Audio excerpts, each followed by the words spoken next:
ধন বৃদ্ধির কথা চিন্তা করে দেখুন না। মুকেশ আম্বানির ইনকাম হচ্ছে প্রতি মাসে 700 কোটি টাকা।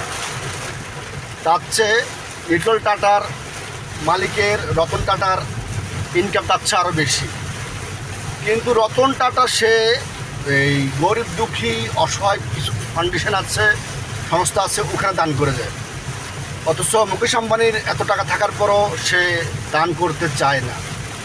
তার এক একটা কর্মচারীর বেতন নিম্নস্থলে 2 লাখ টাকার উপরে।